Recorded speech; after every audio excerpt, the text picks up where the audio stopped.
Assalamu alaikum class. In this video we are going to proceed with the lecture of Salam.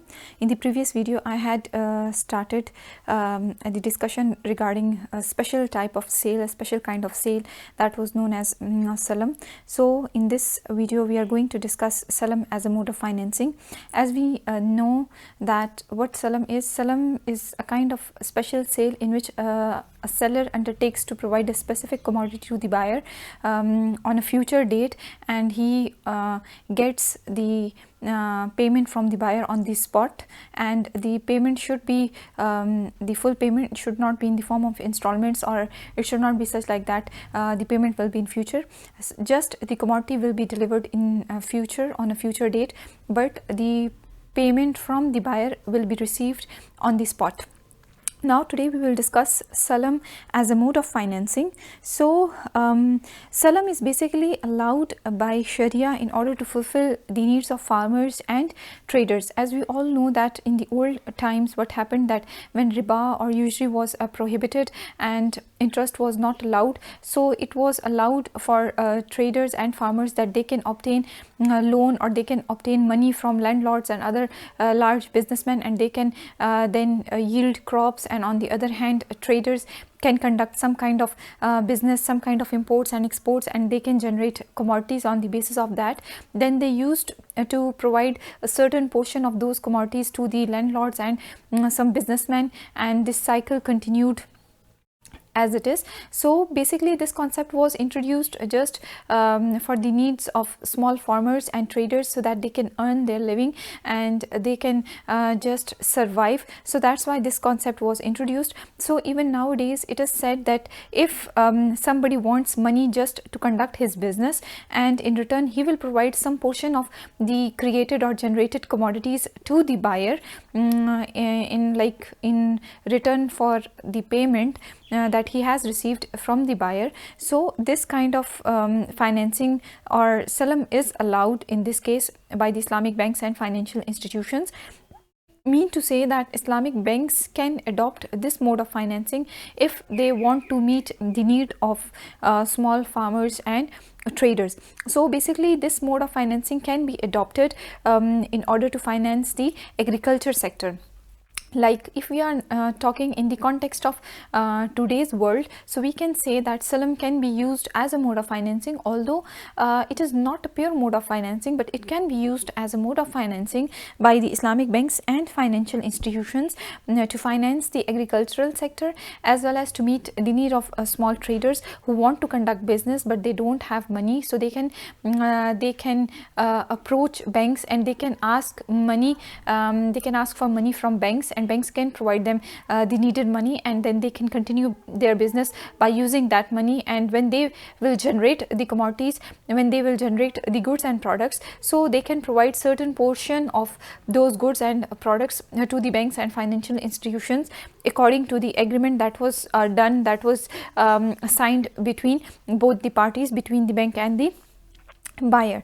So now in this case, like when we are talking about the Islamic banks and financial institutions, so now in this case the bank, which is basically we can say that the bank is the seller, we can say bank is the buyer in this case. So in this case bank can ask the buyer, or bank can ask the client to furnish a security or to provide a guarantee, or that can be in the form of mortgage or pledge. That can be in the form of mortgage or pledge. So what we can say, like Salam can be used as a mode of financing in today's world, but in this case the bank may ask the client, bank may ask the buyer to provide a security. So in this case the bank can ask the client, because bank is providing money, bank is the buyer and the client is the seller. The client will provide commodities to the bank, but in order to ensure that the client is going to provide commodities on a future date, the bank can ask the client to provide a certain security that may be in the form of mortgage or pledge. So Now, in case of default, if the client or the buyer is unable to provide commodity on the agreed future date, so in this case the bank has already obtained guarantee, and the bank can sell that the mortgage or pledge of the client in order to get back the money that he has provided to the client. So salam can be used by the financial institutions, and in order to carry out operations by way of salam, bank can involve the concept of guarantee, or we can say the concept of mortgage or pledge. Now, another problem in this case is that, like, when we are conducting our operations by the way of salam, so one problem that may raise here is that like bank has a number of clients, bank has a number, let's suppose bank has a number of clients that are approaching to bank, and they are asking for money because they have to run business, and there are a number of traders and there are a number of farmers who are approaching bank and they are asking for money, and they are making agreement with the bank that they will provide commodities to the bank on a future date.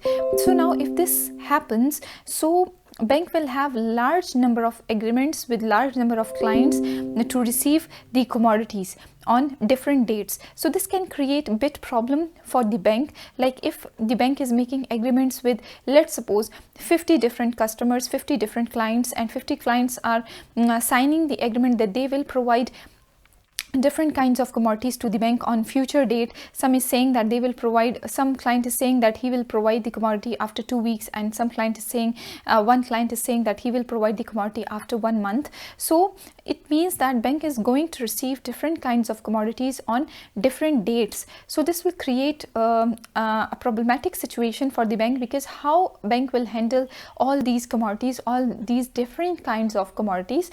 So in order to solve this issue, it is dictated by Sharia, it is dictated by Muslim scholars that the Islamic banks and financial institutions should develop a special cell for that purpose. Like they should have a special department, they should have a separate department in order to handle these commodities, and the Islamic banks should have a separate cell or separate department which will deal in these commodities. Like that department will provide the needed money to the farmers and other traders, and in return the bank will receive commodities from these clients on different dates, and the bank should have a special department for that in order to deal with all these commodities. So bank can conduct these operations, but by establishing a separate department or a separate cell. So this is one of the solution. And the other options that are available with Islamic banks and financial institutions is that the first way is that the Islamic bank or financial institution can enter into a separate contract which is known as the parallel salam with the client. So later on I'm going to describe you the concept of parallel salam, that what is meant by that. So one of the option that is available with the Islamic banks and financial institutions is that they can enter into a parallel salam with the client, and they can carry out the operations by way of salam. And another option is that this was the first option, that was basically parallel salam. The second option is that, let's suppose if parallel salam is not feasible due to certain reasons, so what bank can do, bank can obtain a promise to purchase from a third party. So first of all I'll explain that what is meant by parallel salam. But if parallel salam is not feasible due to certain reasons, so bank can also obtain a promise to purchase from third party. So in order to understand the second point, we first of all have to understand the first point, that what is meant by parallel salam. Now what do we mean by parallel salam? Let's move towards that. Now what happens here is that when we are talking about parallel salam, so it means that bank enters into two different contracts. Bank enters into two different contracts. So I'll explain it to you with the help of a diagram that I have created for you. So in case of parallel salam, there are three parties, as you can see, Mr. A, Mr. B and Mr. C. Let's suppose these are three different parties. So in this case we will discuss parallel salam in the context of bank and client, because we are discussing Islamic banks and financial institutions, that how can they carry out their operations by following the rules of Sharia. So if the Islamic banks are following parallel salam, So in this case, the bank, which is basically Islamic bank, the bank enters into two different contracts. What are these two contracts? This is contract between Mr. A and Mr. B, which is one contract, and then a contract between Mr. B and Mr. C. This is second contract. So you can see that bank is entering into two different contracts. One contract is between Mr. A and Mr. B, and the other contract is between Mr. B and Mr. C. So Mr. B is the common person, which is the bank. In both the contracts, bank is involved. So we can say that bank enters into two different contracts. Now in this contract, in contract number 1, bank is the buyer, and in contract number 2, bank is the seller. Now what happens here is this, client, or we can say seller approaches to bank. Seller approaches to bank and says that he needs money because he has to, let's suppose Mr. A is a farmer, and Mr. A approaches bank and he says that he needs money because he has to grow crops and he doesn't have money. And when he will grow crops, so he will also provide, let's suppose 5 bags of rice to Mr. B, which is bank. So there is agreement between Mr. A and Mr. B, in which Mr. A, who is a seller, who is a farmer, he says to bank that he will provide to bank 5 bags of rice on 31st December, and bank provides the needed money to the farmer. So this was one contract. Now on the other hand, what banks do, what they do is that bank enters into another contract with another person who is the buyer. Now bank says to Mr. C, who is another common person, or we can say he's a third party. So bank says to Mr. C that I will deliver 5 bags of rice to you on 31st December. So these 5 bags of rice are basically those rice which are going to be received from Mr. A, or which are going to be received from a farmer on 31st December. But bank will not tell to Mr. C that I will deliver you 5 bags of rice that I am going to receive from this farmer, because in case the farmer provides defective quality of rice to the bank, or let's suppose the farmer is unable to deliver 5 bags of rice to the bank on 31st December, so bank is still bound to provide 5 bags of rice to Mr. C according to the agreement. He cannot say to Mr. C that I cannot deliver you 5 bags of rice because the farmer has failed to provide me 5 bags of rice. He cannot, the bank cannot make such excuses. So mean to say that these two contracts should be separate, and these two contracts should be independent of one another. These two contracts should be independent of each other.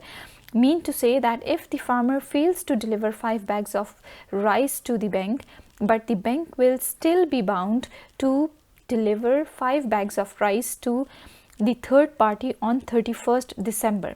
Now it is the responsibility of the bank that from where he arranges 5 bags of rice, but he has done agreement with Mr. C that he is going to provide 5 bags of rice to Mr. C on 31st December. But we know that these 5 bags of rice are basically going to be received from the farmer.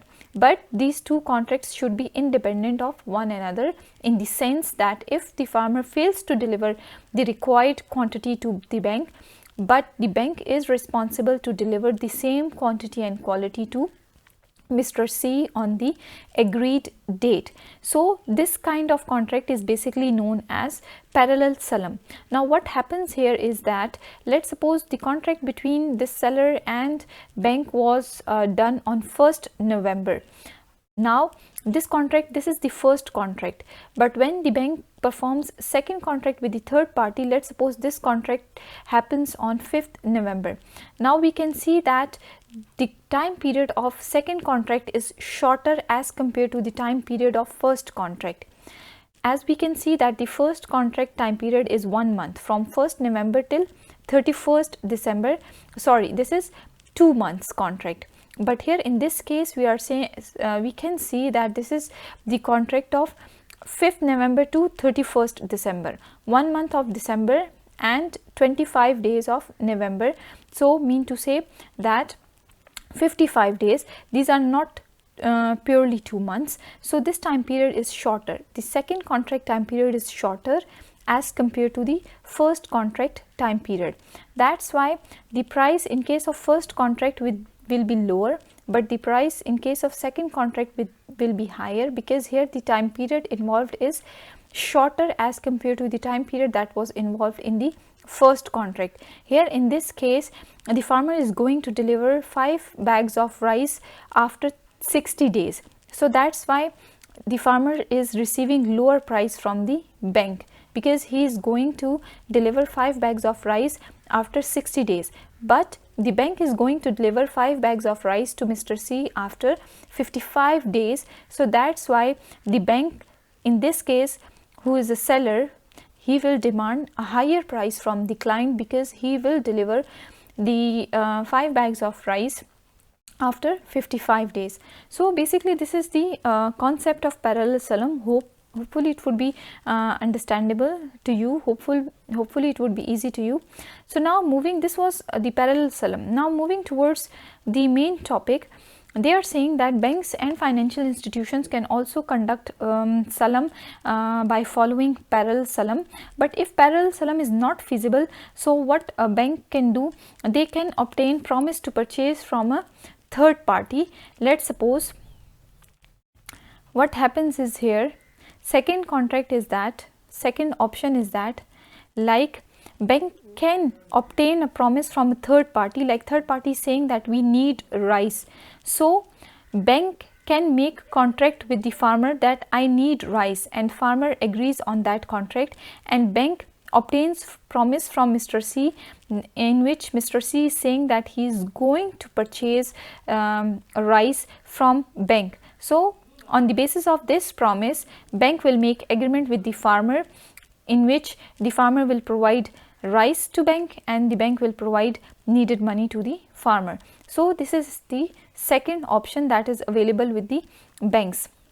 But in case of salam, you have to take care about that you may not enter into a buyback contract, because a buyback contract means you are purchasing from the same party and you are selling to the same party, so which is not allowed in Sharia. Buyback contracts are not allowed in Sharia. For example, if I explain to you with the help of a diagram, so I will say that, let's suppose you say to farmer is providing you rice on 31st December, and then you are saying to farmer that I'm again going to sell this rice, or I'm going to sell this wheat to you again. So this would be considered as a buyback arrangement. Or let's suppose in this contract, bank says to Mr. C that I will provide goods to you, I will sell goods on you, but again I am going to purchase these goods from you after some period of time. So this would be considered as a buyback contract, which is not allowed in Sharia.